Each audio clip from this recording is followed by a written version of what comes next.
Big week for New York City students, right? The new school year underway, and nearly all students, they are back in the classroom. So for the very first time in nearly 18 months, they did so. Joining me now, City Councilman Mark Treyger. He is the head of the Education Committee for the New York City Council. Councilman, thank you for being here. Good to be with you, Dan. Week one in the books. Let's get first and foremost your thoughts on the first week. How did it go?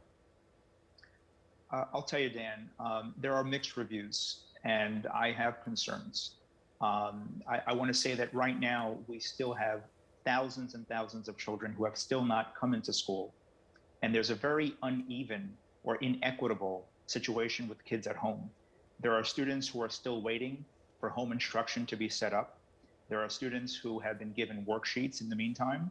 There are some kids who've been given no worksheets. There are kids quarantining already. We already have hundreds of cases in the first couple of days. So yes, I applaud the school communities for making things work to the extent possible, but I still have many serious concerns, Dan. When you're talking about worksheets and those being set up for remote, are you talking about immunocompromised? Are you talking about those who have already had to quarantine are not set up for remote instruction? Can you be a little more specific?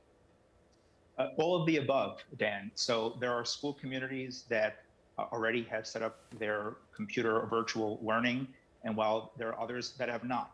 There are kids who have quarantined already that are waiting for virtual classes to be set up. There are kids who opted for home instruction who still have not had their classes set up. Okay. So they've been given no instruction whatsoever. So it's really, it's a mixed answer. So I want to play something for you that the UFT president, Michael Moger, actually said on the Pix 11 Morning News about the first day, about attendance and remote learning. Take a listen here.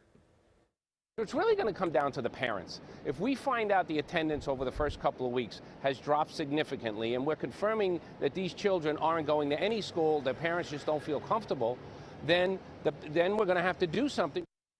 So I did ask the chancellor, right, a number of times about that remote option. She's adamant that there will be no other remote option other than for health reasons. Will the DOE have to reconsider, Councilman, if attendance is so low? You're talking about thousands not being in school, and what do you see as a low attendance rate? I'll tell you, Dan, after the first day of school, the mayor gave out a number of around 82% or so of kids that came into school in person. He didn't want to give us exact data on that first day, but just to put this into context, we have over a million kids in our school system. That's approximately 200,000 kids that were not in person. To give you bigger context, that's the entire size of the Houston school district.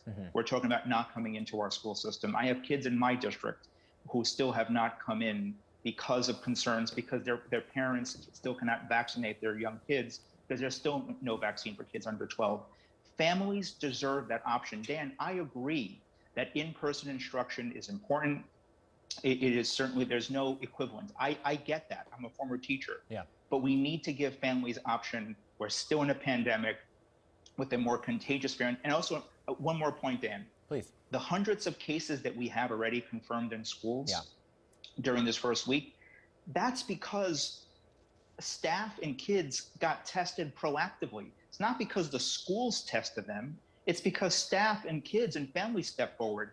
We still don't even have baseline testing data in our schools. There really is no strong testing program, which is what I feared coming in. Okay, so, and what about the 3 feet, right? The chancellor was very, very specific, saying 3 feet when possible. I'm hearing from teachers that that is not possible in some classrooms. What do you do in those cases? Dan, they should check out some of the pictures I've seen from Fort Hamilton High School in Brooklyn and other schools where it is jam-packed in classes, jam-packed in hallways. It is just not happening in many schools. The administration needs to be honest about this.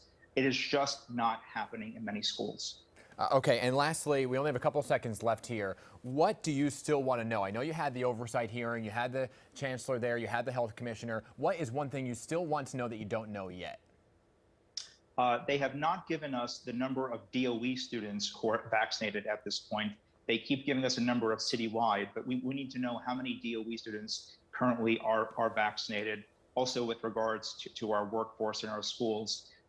We also still don't know, for example, how many kids opted and received permission to get home instruction, because even as we speak now, many classes have not been set up, and there have been kids this entire week with zero instruction, Dan. So a lot of I don't know, as you know. I know you'll stay on top of it, as will we. Councilman Treyger, I'm sure we'll be talking again. Thank you for being here. Appreciate you, Dan. Thank you.